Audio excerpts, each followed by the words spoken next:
It takes quite a bit to set up, because you have to in order to get there, you got to park about 4 blocks away, and then I have my own portable hand truck that I can set everything on, and when we get out there, we start setting up, and anybody can set up out there, and so sometimes we're in between the tarot card reader and the crystal ball reader, and they just look at us like we're not getting any business today. So we set up our Catholic sign, and then it's amazing the amount of people that pass by who are so happy to see us out there. And then one lady said, who came by and said, "I never knew the Catholic Church did stuff like this." And I took the opportunity to say, since 33 AD, she got the message. Welcome to Stories from the Street. I'm Brian. And I'm Beth. And today we have our very own Phillip Bellini, who's a team leader down in New Orleans. And we're going to be speaking to him about his experience of being a team leader with St. Paul Street Evangelization. Give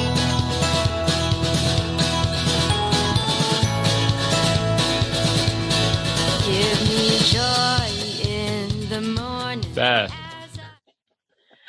Brian, I love this. I'm so excited about this podcast. You're excited about every podcast, but what makes you in particular, what makes this podcast, even exciting in this moment? Well, we're going to talk with Phillip, and he is one of our team leaders. And I love talking to the team leaders. I'm so inspired by them and the good work they do. They are the core, the heart and soul of our apostolate. We do all these things, but the bottom line is those team leaders on the street with their teams going out faithfully. I mean, that's what we're about. We're about street evangelization. And I love hearing their stories. I'm so inspired by them. And sure, you asked who is St. Paul Street Evangelization, and the first thing that comes to my mind is our team leaders. That's who it is. And without them, we're just, rosaries and miraculous medals. We need, what makes us is the people who love the Lord and love the church, and who are bringing people to the church, and we just give them the resources to do it. That's all. Right. And when we talk with them, it's interesting because they tell us their stories, and they also make it seem so easy, because it really is. It's just an act of the will. Like, I choose to go out and do this, and it's not as scary as people think. And so that's the other reason I like talking about them. They bring it down to the level of so everyone can recognize that I can do this too. I can do this too. Mm. Well, you just went out with Steve, didn't you, down in Florida? Yeah. How did that go? It was so great. We were in Venice, and we had team leaders come from 3 different team leaders came, each driving over an hour to get there. So it was wonderful, and we were there, and we had a great experiences. It's always fun to evangelize with Steve. I know anyone that's going to be coming up for the immersion in June, they'll be able to do that. It's really fun because he's a really great evangelist. It's like, this is how we started. So it was good. And we had 3 different team leaders. We're going through talking to the people. It's Venice, it's Florida, it's spring break time. So there were lots of people on the street to talk with.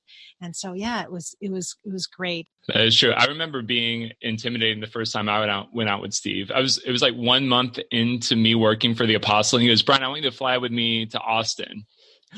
And we didn't start doing street evangelization when we got to Austin. We started in the airport. We go there. He's like, "Well, we're here early. We have about an hour before our flight. Let's go talk to people about Jesus." That's what he did. That's how it goes. Our waiter for dinner, we talked with him the whole way through dinner about different things, and he was kind of falling away, wasn't quite sure things. And then right at the end of dinner, Steve just pulled him aside and just talked to him the whole thing. It's like, it's about salvation. It's about salvation. So after developing a little bit of a relationship through the dinner, he just came down with, throw down the trump card. It's about your salvation. Take this seriously. And, that's a great thing. Is this your waiter? Is that what you're saying? Is this your waiter? With our waiter, so it was good. It was good to hear him, how he did that. Gently brought, developed the relationship through dinner, and then and then saying that, because evangelization, yes, we want people to be more aware of the church, and we want all these other things, but it is about souls, saving souls, bringing souls back to Christ, recognizing the need for Christ for their salvation. So it was good to hear that. Yeah. And I think very practically, like we've mentioned that before, like a waiter and waitress is a very good way and an open door to be able to talk to people about their faith, because you can just give them a miraculous medal, let them know you're about to pray for your meal. And even for me, when I was at the airport, we didn't just go to random people as they were trying to check their baggage or something like that. We actually went to people that looked like they just had some downtime. A lot of them worked at the airport, like the shoe guy. I still remember this. I mean, this was back in October of like a year and a half ago, not even last year. And I still remember the conversations I had with the people at the airport with Steve. And I particularly remember the man who polished shoes was profoundly moved by us giving him a medal and speaking with him. Right. Those are those divine appointments that we have. And then when you go out on the street, it's not that much different in as far as the conversation, but you're just there waiting for people to come and there's so many people that come up to the table when you're out there on the street and they say, I asked the Lord to put someone in my path. I've heard so many team leaders tell the stories of that. And then here you are, you're right there for them. The Lord guides all of those encounters. So yeah. And I think it's just also about taking advantage of, the divine encounters. And as you become accustomed to it, just recognizing when those encounters are possible. Just as you mentioned, the waiter, and at the airport, the people who had downtime, you kind of see the doors that are open for you in your everyday life. And then also, one of the things we talk about as a team leader, potential opportunities that might be locally. And, one of our favorite things that we want to speak about with Phillip as he's coming on is what he does with Mardi Gras down in New Orleans, because that's and he has some great stories of being out there during that time. It's like, wow, taking advantage of these opportunities to be able to share our faith where it's quote unquote not weird. It's like here's an open door, and it's actually going to be a door that's going to lead to fruitful conversation. Yeah. A number of our team leaders do take advantage of whatever the event is in their area. Some don't recognize like, oh, there's a parade, so I really can't go out. But, those are perfect times to go out. When people are gathering for whatever your city festival is, if it's a fall, Oktoberfest, or if it's a summer 4th of July thing, those are great times to go out as people are gathering and they're in the park waiting for the parade. They have a lot of downtime, and you can start many good conversations. I was out at a Martin Luther King Day once, and it was a beautiful time in the park. Lots of people around and lots of people to talk to. Amen. Well, let's bring Phillip on. He is a team leader with us. He's also works for St. Stephen's Parish down in the Diocese of New Orleans. He's been director of RSA, I believe, for 30 years. So a lot of time working and actually educating people within the church. And then ever since he's been with us for the past 6 years, he's been doing this, bringing the gospel out to the street as well. So we're excited to bring him on. Phillip, thanks for being with us today. Thank you for having me. As Beth said, we're so excited to have you. Well, thank you. I appreciate that. Yeah, welcome. Thank you. It is. And, we just want to give you a chance. How is it that you actually found out about St. Paul Street evangelization? Well, it's interesting because we were having a lot of meetings in the Archdiocese about 6 years ago about the new evangelization and evangelizing.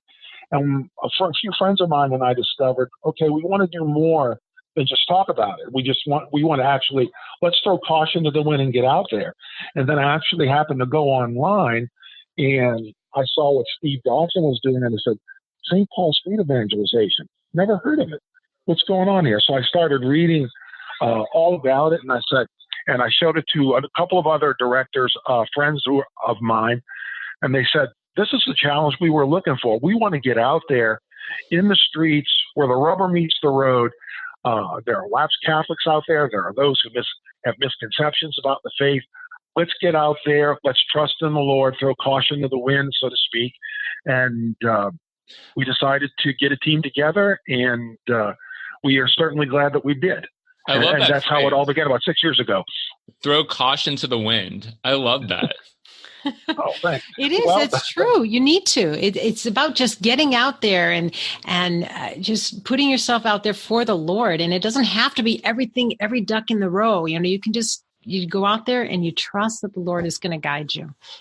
Exactly. And we decided that on our first time out, we were going to be just a little bit easy on ourselves to see where, who was going to come by. We went to an easy spot, which is here, which was in New Orleans City Park. It's a very light atmosphere, a lot of people walking by. So we set up out there, and my two other friends who were with me on that, whose names are Trevor and Daniel, said, you know what? We're all looking at each other like we're a little nervous. And you know what we forgot to do? We forgot to begin this with prayer. So we said our little decade of the rosary, and I'm telling you, the fear just disappeared. Mm-hmm. And we all thought to ourselves all at the same time, we're out here representing the Lord. He's with us. What's there to fear? And the rest, it just started flowing after that. Wow. That is so cool. And so, I mean, that's one of the things that we try to encourage, right? As we start all of our teams, we're just like, man, make sure to always begin with a prayer. It helps you recognize who is in charge of the evangelization. It takes the pressure off, really. Right. That's so key. Was there any story in particular that you even remember from that first outing? Like, how'd it go? After you mentioned, things started going after the prayer. Like, what happened? Well, we just started. It was a very family area, and so families started coming by.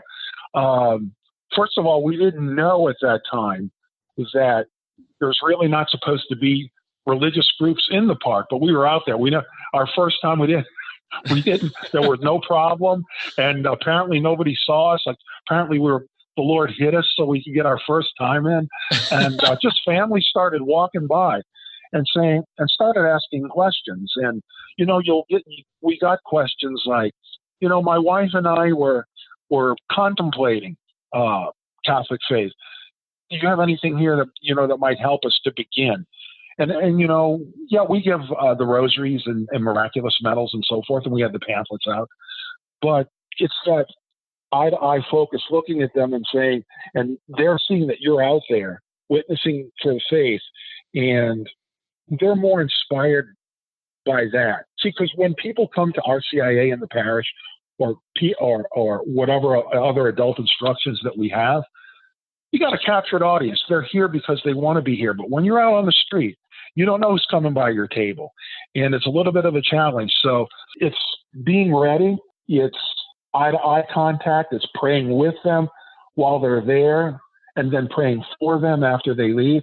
But it was just that first time out, it was just basic questions about the faith and what is this medal. And a lot of it, our first time out, was getting rid of misconceptions people had about the faith from fundamentalists who were passing by. So we consider that a positive step in evangelization if we can get rid of misconceptions about our faith. I love that idea. That's what evangelical apologetics is. It's not so much about beating someone over the head with something. It's more like clearing the way. Let's get rid of this misconception so you can then have intellectual permission to go the next step. Because if you have some weird misconception, I can't go to Catholics because they, worship Mary is a key one. It's like, if you can get rid of that misconception, then maybe I can consider it. Absolutely. And this one, believe it or not, our first outing, compared with our last outing during Mardi Gras, things have changed, and it's changed in this sense that yes, we still do get evangelical Protestants come to the table, and sometimes they'll want to have a little debate with you and things like that. Now, it's mostly people coming to the table who are skeptical about belief at all. And so more of our pamphlets regarding atheism are going out. And then if it's something regarding atheism or skepticism or Gnosticism, we want to talk to them one-on-one. We just don't want to hand them a pamphlet. And then we can engage in a conversation, because looks like many people are not prepared for the challenges that the world is sending their way. And as a result, skepticism breaks through and so forth. So then it's good to pull them off to the side and have a conversation with them. Yes. And do you pray with the people also? Yes. We, as a matter of fact, this was like a couple of years ago, I saw a team leader from another team say, not only do we say we're going to pray for them, we want to pray with them at that moment. And I thought to myself, how come I'm not doing that? And that's exactly what needs to be done. So now let's say a prayer together and then let them know we're going to pray for them afterwards as well. Yes, that's great. So one of the big things that I know we emphasize on the national level is you don't have to have a theology degree to go out. Is there anyone on your team who's expressed, concern about addressing people about the Catholic faith because they don't feel equipped because they don't have a degree? There are a couple of helpers or volunteers on our team that feel that way, but for myself and the other two guys, actually no. First of all, we're out there because of love for the Lord. Secondly, we're out there because of our love for neighbor. We want to bring them to the Lord. So when we get there are sometimes intimidating, I wouldn't say intimidating questions, but questions that maybe I wish I knew more on.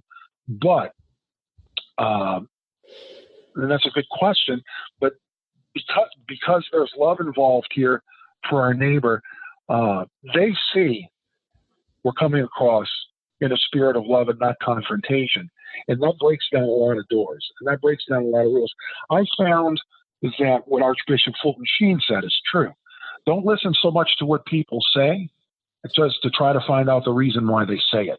Mm. And so we try to find out why, and more often than not, we have found that, there's a few out there who have read a little bit of science and they've determined probably there is no God.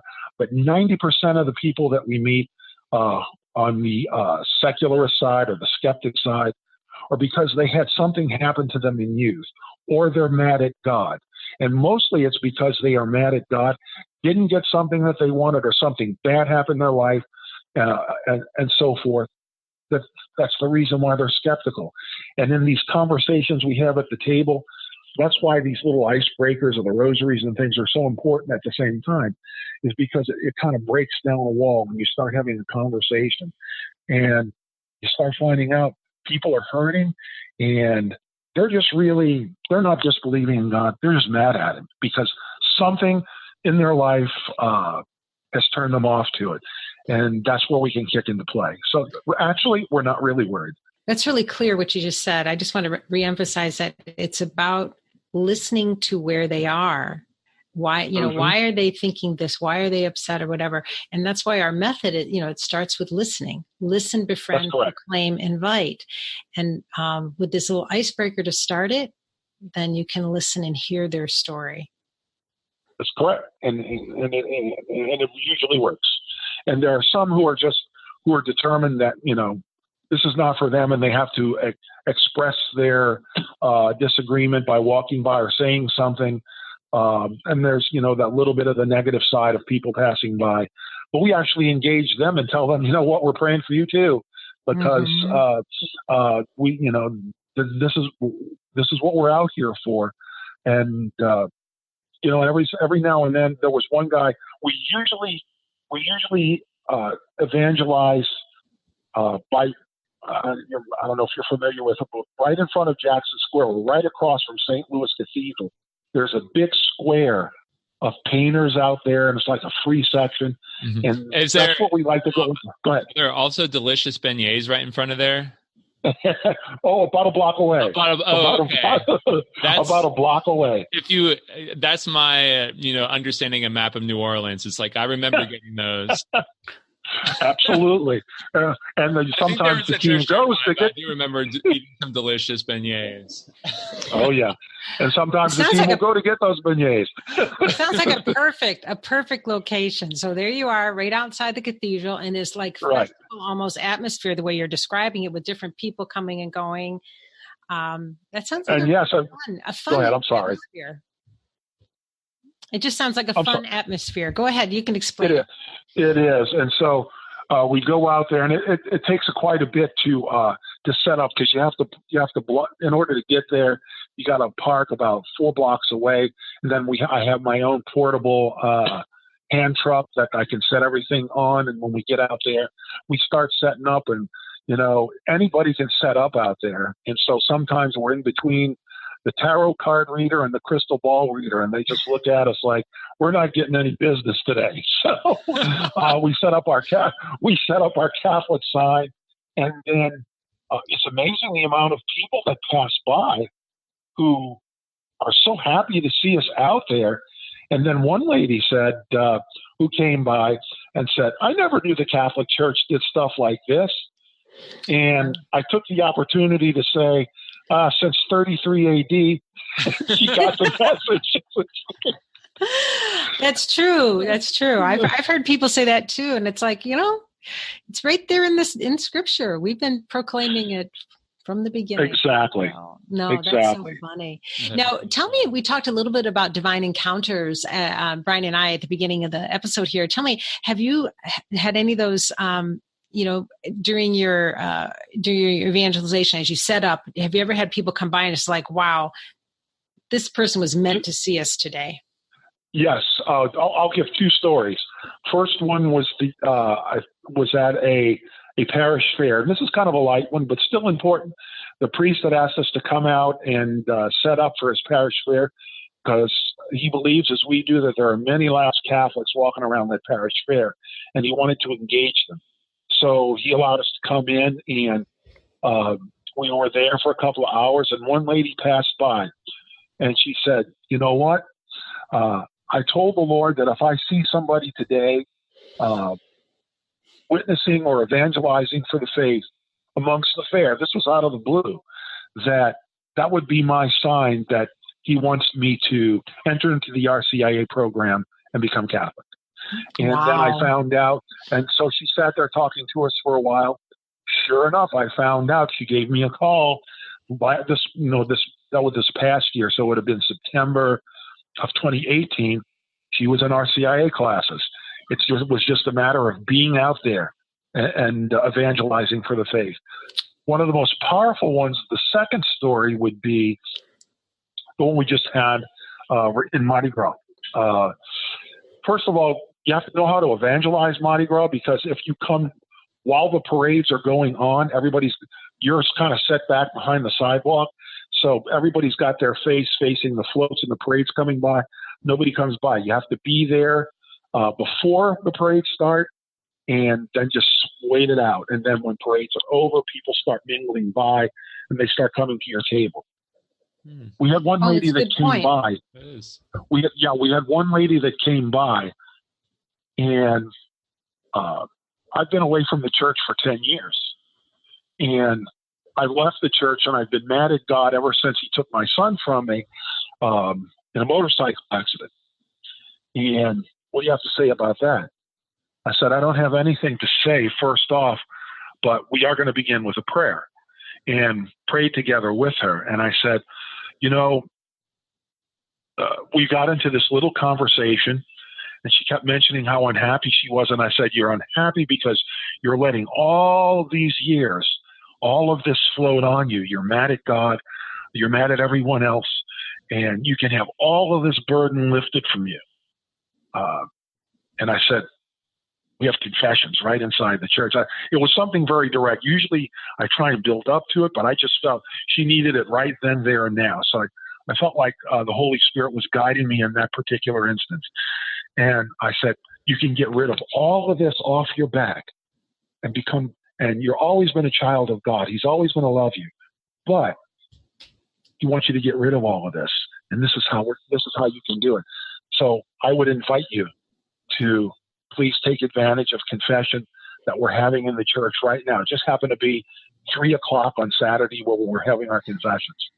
And she thought about it. I said, let's pray together a little more. And so I gave her a few pamphlets and medals, and I said, remember, God doesn't want you to have, let it go. And I said, God knows the reasons why he took your son, but now it's time for you to come back. He doesn't want you away anymore. And she wound up going to confession, and it had been 10 years, and she felt like when she came out, she was crying. She said, I feel like I have the world off my back. Did she come back up to you afterwards she came back? Yes, she did. Oh. Yes, she did. And so it was a very moving story, and we had very few things happen to us that day, just giving out many things, pamphlets and medals and rosaries and so forth. But that was, as I told you at the beginning, if it's just one, and all of the time, all of the effort, all of it's worth it. And so I keep thinking that every time we go out, just one, hopefully more, but just one. And that's why I love St. John Bosco's motto, give me souls. And so that's kind of like our motto for the group. Give me souls, Lord. Bring me souls. Yes, that's so beautiful. And you never know who the Lord is going to put in front of you. And like you said, you couldn't have prepared for that particular encounter. Like, like you're going to study what's the perfect answer, this or that. Right. You don't do that. It's like the Holy Spirit prompts you right then. She needs Jesus. And the Holy Spirit prompted you to be bolder than normal as far as directly inviting them to confession right then.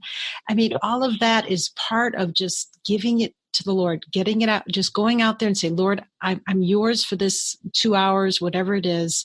Bring me souls, bring me the words. It's so beautiful when I hear this. You're right, Beth. It's true. Yeah, it just makes me think of like, why street evangelization? And we live in a modern world. We have so much technology, but there's just something real about being in front of another person. And there is no way that any other form of communication besides face-to-face would have been able to move that lady, or even move that first person who was looking to join RCIA. It's like these face-to-face, these person-to-person encounters are incredibly moving and incredibly effective, to bring you Jesus and the Lord into people's hearts and minds. Mm-hmm. I can't add anything to that, Brian, because it's true. It's true. It's all for the good Lord. And that's exactly why we had this podcast. And, that's how this got started, right? Like Steve was like, I was present at the farmer's market, and this guy went back to confession after 30 years. People were like, what? Like, I want to be able to be a part of that, and just let me join the same movement. And now, here we are podcasting you, because it wasn't just Steve; it was his presence, and now we can empower other Catholics to have the same presence. Right. Yes. Right. And you've been doing this for a number of years now, right? It's been 6 years. We, as I said, our first outing was the easy one, where we went to City Park, but then after that, Our favorite setup is to go down by St. Louis Cathedral in the French Quarter, in front of Jackson Square, between the cathedral and Jackson Square, and set up down there because anybody can come by. We definitely wanted to do Mardi Gras parade, so we figured what a great way to set up, and thousands of people passing by. We've done 2 evangelization of New Orleans Saints football games, where we actually go and set up where we can, and thousands of people pass by, and to go to the football game. And we thought, hey, let's try and go set up and do that. And each time we've done that, I mean, they've wiped us out of things that we've had on the table. We wound up going back empty-handed, which we love. So things like that. And now we're about to prepare. I don't know if you've heard of it, but we're about to prepare to go and evangelize in front of a church for Jazz Fest in New Orleans. Jazz Fest is big. Comes at the end of April, beginning of May, 2 separate weekends. We're going to, pastor at Holy Rosary Church in New Orleans asked us to come set up in front of his church because he's in the main walkway to get to the Jazz Fest where tens of thousands of people go. And so he said, you'd be right in the walking area. You want to come do it? I said, we didn't even have to think about it. And so I said, there's only one thing you got to do for me. You got to give us a parking place and we'll come to it because it's impossible to park around there. But he says, you got a deal. And so we're looking forward to that, the last Saturday in April and the first Saturday in May, to get out there and to get that done. Last year, I should mention really quickly that we were approved by Notre Dame Seminary as part of their pastoral program, which means that our program was approved where seminarians could join us out on the streets in order to gain their needed pastoral hours towards graduation. And last year we had 4 or 5 seminarians join us on 6 or 7 outings, and they were of immense help. And they said it really helped them to learn what it was really like to evangelize when you don't expect what's coming.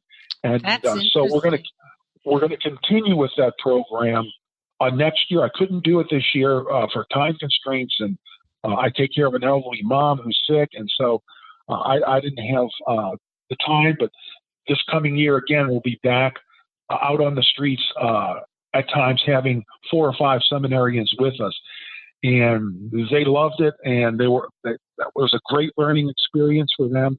And even the head of the pastoral program at Notre Dame Seminary told us this is a great learning program that I think we need to have to get all of our seminarians involved in. So I'm very happy about that. Thanks be to God.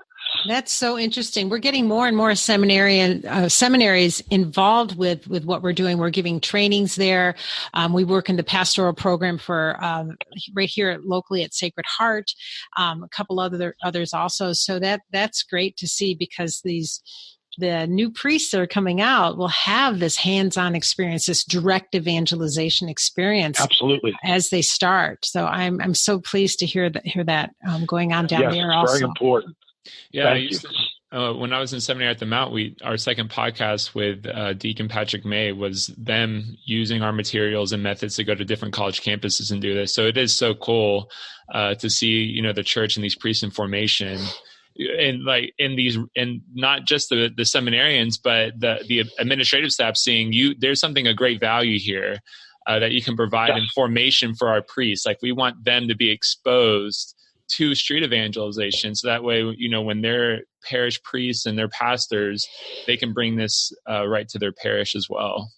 Right. It's not hard to get started either. I mean, you take the basic evangelization training, which gives you just the real basic steps that you need, how to tell your testimony, how to, proclaim the gospel, how to start conversations and stuff like that. You learn those basic skills, and then you go right from there. So that's great. And anyone can do it.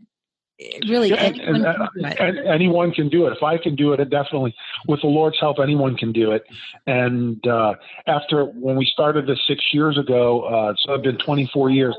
Those 24 years of preparation of religious ed work and other apostles that I'm involved in were all preparation for this St. Paul Street evangelization, because I needed all of it in order to get out there. But at the same time, once you get out there, you realize it's just a matter of talking with people. It's about communicating. It's about pointing to the Lord. And, it's not as difficult as it seems. Right. I like what you said at the beginning. Love God, love your neighbor. That's what it comes down to. Love God, love your neighbor. And those few skills you can get through our courses, whether you bring us down there or go with the online courses, they're available. And that gets you rolling. And as you do it, you develop as an evangelist, and you learn to hear the Lord as you're evangelizing and everything. But you don't need to be a theologian to get started. Just get started. Exactly. Right. Well, the thing I want to emphasize, Phillip, is you're a volunteer. We're empowering you with our BET and our education, and we're doing our materials as well. But the fact that you have a whole seminary and they're able to come to you for their own formation, you're doing all this on a volunteer basis. And I think that's one of the things that when people go to our website, they're surprised to see that we have this many teams and these many volunteers willing to go out as much as they do. But it's all because, the great faith you have in the fruit that you see from being present there in the community. Well, all I can give all the glory goes to God on that, and I'm happy to have. I'm glad I said yes to doing street evangelization, because one of the best choices I've ever made in my life.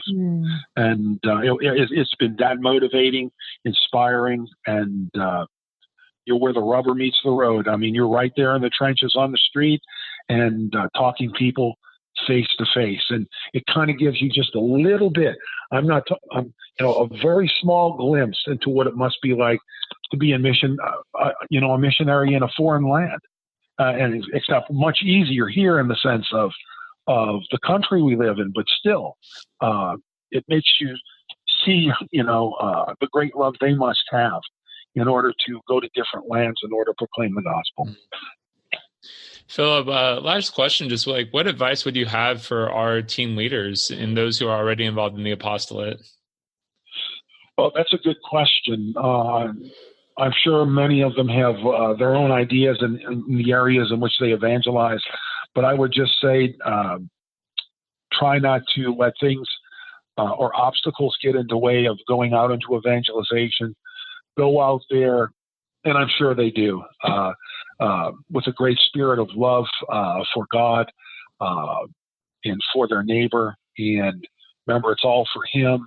And then pray that the Lord sends you souls and that people come to you so that you can, speak with them about their faith and maybe bring them back to Christ in the church. Mm-hmm. Amen. Phillip, thanks so much for being with us today. Are you able to come to our immersion in June? You hear about that? What we're having in Detroit? I heard about it, and I wish I could, but it's very hard for me to get away in the meantime because I do take care of my elderly mom, and at times it's very difficult. I get help from my brother and sister, but it's hard to get away at the present time. But I'm seeing things for this year opening up, so I'm hoping to be able to attend more events in this year coming up. That's great. Well, that's wonderful that you take care of your mom and everything. That's hard work. I mean, that's what it's like. This is part of all the other things you do in your life. This isn't like, this is all I do. And I think, and you still find it rewarding. You still find the time to do it. And I'm so inspired by the volunteers like that. It's just getting out there. The Lord rewards those that go out for Him. Well, I agree. I'm thankful for my brother and sister because there have been times I said, we really need to get out there. There's an event we want to really evangelize. Mm-hmm. And they'll both say, get out there and go. We'll come over and take care of things. Mm-hmm. And so I don't have that worry in the back of my mind. And if there were anything else, I would say, ever since I've been a little kid, since my confirmation, and my grandmother gave me a miraculous medal to wear in 8th grade as a gift for my confirmation, and I've never taken that off. And I would say devotion to Mary and a strong devotion to her helps immensely. She points the way in evangelization. Amen. That's beautiful. That's a long time to be wearing that miraculous medal. And it works. She's been protecting you the whole time. That's great. So that's about what I have to say. I don't know if you had any more questions or. Well, no, that was just it. I mean, Phil, we just wanted you to come on and just share all the good that the Lord is doing, through you. And, thank you again so much. I think the only other thing is just letting other people know what's going on with our apostolate. I mentioned the immersion. We're inviting people to come to Detroit this upcoming June. That it's going to be that first weekend, Pentecost weekend. It's going to be that Thursday, Friday, Saturday, and Sunday. And we're inviting people to come in for a training, and But Brian, it's not just a training; it's an evangelization training intensive. We're going to be training, but we're also going to be hitting the streets. We'll be evangelizing every day. You'll be able to wonderful with evangelists from all over the country. Lots of hands-on. So if you want to be immersed in the culture of evangelization and get like a really good kickstart to your summer as your teams are getting started, this is the thing to come to. I'm so excited for the event. I think it's going to be amazing. It really is. I think it's going to be phenomenal. Yeah. Yeah, we're going to have stuff for team leaders, and then we'll also have stuff for evangelists, who want to just learn how it is that I can be a more effective evangelist. So, all areas and aspects of leadership are going to be be focused on during this immersion. So it sounds well. As a matter of fact, one of the guys that evangelizes with me, who's a teacher in a Catholic high school, has his Master of Theology degree from Sacred Heart in Detroit. Oh. That's great. That is really great. It's a great seminary. So I think so. It's been so wonderful to hear your stories and your inspiration. I'm sure the team leaders that are listening are inspired also. That's what we're about. We are St. Paul Street Evangelization. And what we do, we train, equip, and mobilize Catholics to do that extraordinary work of evangelization in order to save souls. And you're a perfect example of that. So thank you. Oh, well, I'm humbled by that. Thank you. And I'm honored to be a part of St. Paul Street Evangelization. I can't put words to it. It's just a great organization. I'm glad Steve started. Yeah, God bless. Well, God bless you. Yeah. Bless you too.